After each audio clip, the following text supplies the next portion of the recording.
Hey everyone, it's Lady Night, and today I have a new deck that I want to show you. My Christmas came early. I saw this deck on Amazon and I immediately ordered it because it had just come out and it had a really good price. It was just 13 euros and 10 cents. The price has gone up now. It's now 14.95. But yeah, I got this deck just about a week ago, maybe. And it is a French tarot deck, and it's about vampires. Because in the last video that I did, the hashtag from Rochelle, Amethyst Ascension, I watched her video after I did mine, and then I saw her do a little flip through of her vampire deck that she got, and so I just, window shopping, went on Amazon and to see what kind of vampire decks are out there at the moment. And I stumbled across this one, and I'm probably not going to try to pronounce this, even though I took French in high school, but I don't want to mispronounce anything. So this is, Vampyria, Vampire deck by Victor Dixon, and it comes in this really lovely two-piece box. And this deck is kind of like the Ravenswand Oracle, part of a book series, or it was made after a book series. And I believe the first book has this cover, and back here are books 2 and 3, I believe. So this is, a series of books. So yeah, this guidebook here comes with the deck, and it has 78 pages. It's in full color. And so here we have a table of content, and then it goes a little bit into the, it gives us an introduction. It talks a little bit about the connection between the book. Like, we have the story in here is that in the cards, we have the characters that in this story, there's a war between the vampires and the humans, between the mortals and the immortals. And that's those are the characters that we will meet in the cards. It talks a little bit about the cards. It has a first spread in here. And then it talks a little bit about the different arcana cards. They also have different names. The suits have different names, which I'm going to show you in just a second. And so the majors are the 22, or like in the 22 cards of the majors, we have the vampires, so we've got the immortals. And in the minor arcana, in the court cards basically, we have the humans. In this guidebook, we have a full page for each major arcana card. We have a colored image. It gives us a description of the card. It goes into the divination aspect, the keywords, and then I believe there's a strength, maybe weakness, and then reversed meaning. And for the minors, here it talks about the renaming of the cards.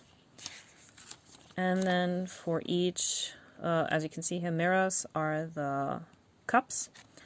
For example, we get all of the cards in one page, and then we have half a page for each card as a description.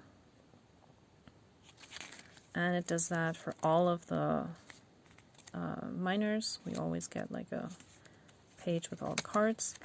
And then towards the back, we have a few more spreads in here. And there's also one example reading, and then we have a cheat sheet color-coded for all the cards. And yeah, conclusion and, of course, the book series. So that is the guidebook. Okay, I'm going to start with the majors. So, and the artwork, that is totally my style. I love this kind of comic book art style. So yeah, first of all, the cardstock is very flexible. Unfortunately, it kind of stays that way in a bit, so have to be careful, but I like that it shuffles well. This is what the back of the cards look like. And it is matte, it's not glossy, which I like. And yeah, it shuffles really well. So let's just do a quick flip through. So here, for example, in the Fool, we have a vampire who is coming out during the daylight, so we can see like his hand starts to burn. So yeah, the Fool still has to learn. The Magician is the Alchemist, and I just love this card, like all the elements that they have included. We've got the Empress, and she has, I believe, different parts of, I don't know if it's a man, but we have an eye, we have the brain, we have, I don't know if that's like the intestines or something, we have an ear, and she has the heart in her hand. And as you can see, yeah, these are all the vampires. And the Empress, I don't know why they're chewing gum. Maybe the book series could explain that. The Emperor, very Louis XIV kind of style. I like that. The Hierophant. And I'm not quite sure if these two are humans or vampires. Can't really see that too much. But I like this whole Dracula vibe. And here in the Lovers card, we have something that I've never seen before. So we have a man and a woman. Here we have, these are two men. And here we have two women. And instead of an angel, we have a violin. So that is a very, very nice take on things. And I believe in all of these lovers, I think there's always one vampire and one human. But like I said, I don't know the story, but that's just what this card kind of looks like. In the Chariot, even the horses have these fangs. The Strength card, so the vampire is fighting a werewolf. I really like this Hermit card, like the Tower and then the Tarot aspect here. Kind of like giving it the backs of these cards, so like the deck is in the deck. I really like that. And I love this Wheel of Fortune card with the clock and the time just slipping away or time never ending and all of this. That is just gorgeous. The Justice card here with an Asian-inspired theme. The Hanged Man is giving me some Billy Idol vibes, or Lost Boys, Keith Sutherland in a way. The Death card is the only major card that doesn't have a name, but I think other decks do that too. For Temperance here, I don't know if you can really see that. This is a rainbow behind her. And yeah, she's pouring blood, and then there's something else here, and they meet in the middle. I'm not quite sure what that is. I would have to look into the guidebook and see if I can find the description for that. The Devil card, holding them like puppets. The Tower, with the two people coming down, and yeah, one big lightning strike. We have the Moon, which is very ethereal, very gorgeous. No, not the Moon. The Star. Sorry, the Star. Yeah, we have stars behind her, and here is the Moon. And instead of dogs, here we have, I think they might be some werewolves or something. And instead of the typical Cancer coming out of the water, we have something coming out of the ground. The Sun card, yeah, that's the vampire that is like, this is really interesting because normally we have a really happy vibe with the sun, but here we have someone who's pretty much about to die in just a few seconds or minutes. So that is very interesting. I definitely have to look at the description for this card. The Judgment card, also I love the artwork, very nice. And here we have the World with the immortals and the mortals all together. So yeah, really cool. And now with the minors, yeah, they all have split them up into their suits. Let's see if we can fit them in here. Kind of. So we have the swords, and instead of wands we have stakes. For pentacles we have silver, and for the cups we have mirrors.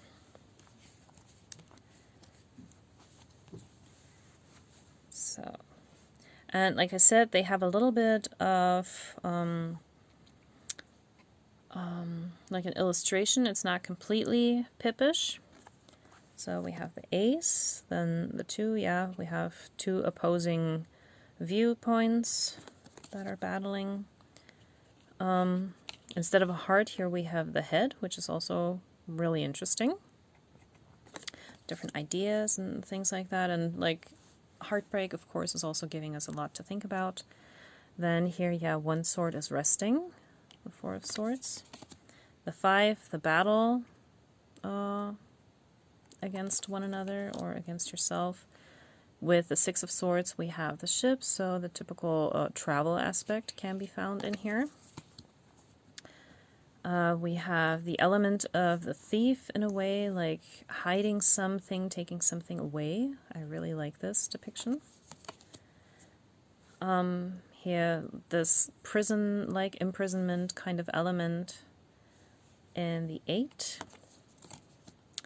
Now, I wish that there would have been something in the 9, like, I don't know, maybe like a snake or something to symbolize something that would remind us of nightmares, for example. And then in the 10, instead of an entire body, we have a skull again, but yeah, it's like going right through the eye, going into like everywhere, so that's like, yeah, very 10 of Swords. What's different about this deck now is instead of having 4 court cards, we have 6.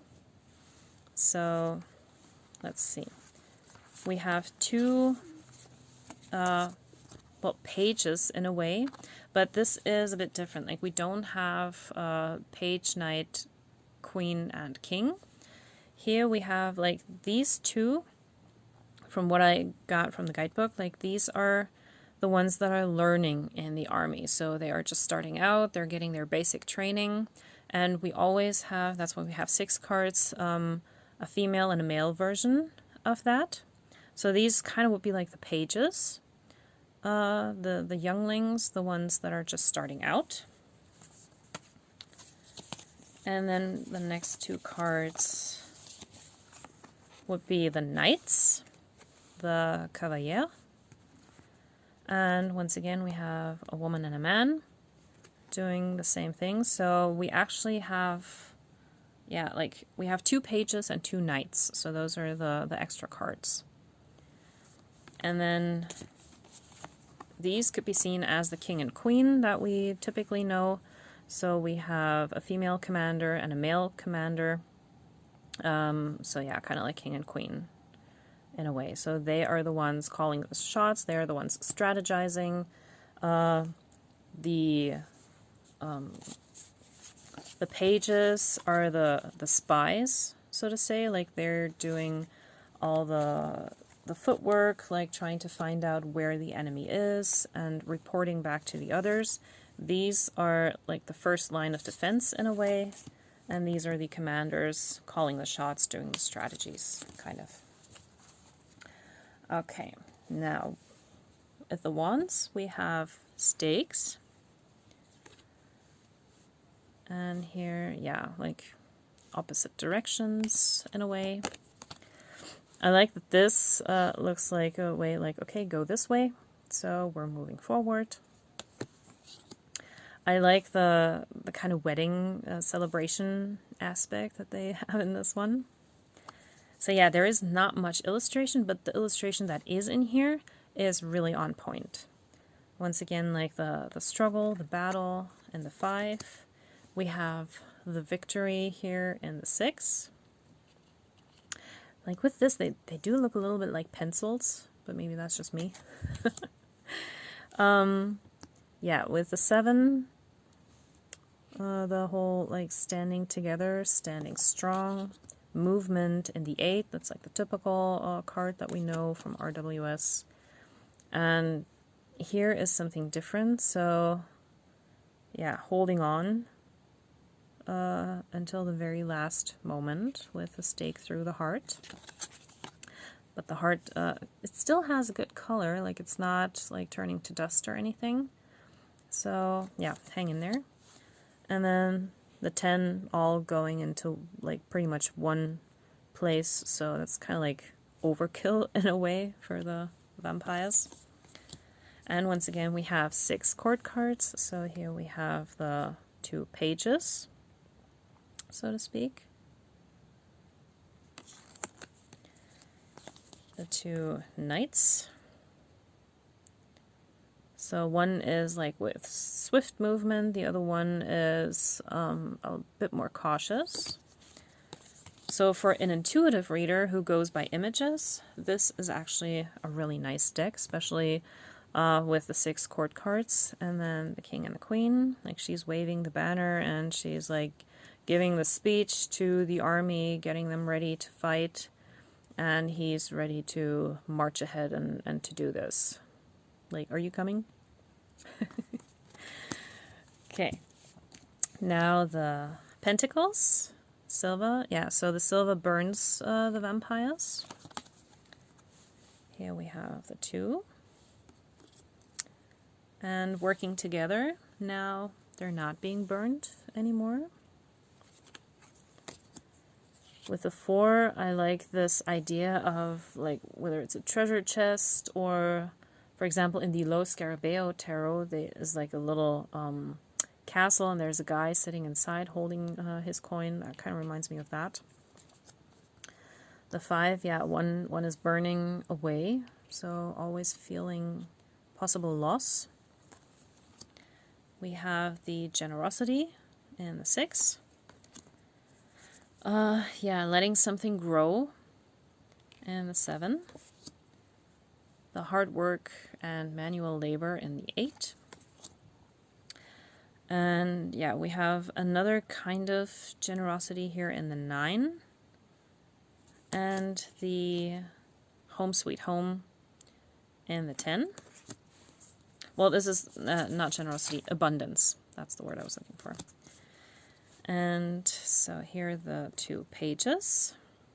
So he's trying to find out if it's really silver, and she's being very generous, like she's giving the coin away to get the key to something, paying for something.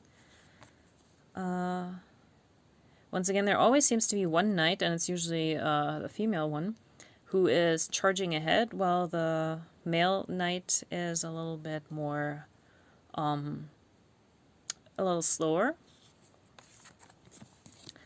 And the king and queen, like the typical King of Pentacles sitting on his throne, he has all his money. And the queen, she is the generous one, making sure everyone is okay. So that's the Pentacles. And for the last suit, the Cups, which are here the mirrors. And the mirrors are used to find out who's a vampire and who isn't, because they cannot be seen. They don't have a reflection. So that's one way of finding out who they are. Here with the 2 of Cups, like the 2 coming together in equal parts. So like the kind of soulmate energy. 3, having a party together, kind of. 4, yeah, no, I'm not looking at this. So they're all turned away from each other. None of them are facing each other. Oops, what's happening? There. With the 5, all of the mirrors are broken. So, yeah, walking away from that. Here we have an element of the 6 of Cups with the flowers. Kind of resemblance for that. We have the things that we can see in the 7 of Cups in the Rider-Waite-Smith. Like we all have these different things in here. One in each mirror. With the Eight of Cups, I like that this is like a path, like the walking away path, but we always have these mirrors here, so like a little reminder of what's going on, or we can always check in with things like that. Now this is where it gets a little bit confusing for me, because in the 9 we have the rainbow that we typically know from the 10, but the 10 here has this ribbon, like everything is kind of tied together. So that's the family aspect for me. But yeah, so here the rainbow is kind of like the wish fulfillment, making sure all the cups are filled through that light, or like all the cups together make that rainbow. Yeah, so that's the 10. And then once again we have 2 of each. So here we can see she is human because she has a reflection, and he is looking at a female vampire that obviously doesn't show up. So, like, yeah, they're the spies. They are trying to figure out what's what, who is who. And here we have the knights. And it's interesting that she can see him, or I don't know if it's exactly him, but she can see someone in the mirror. And he can't. There's no one there, which is kind of interesting.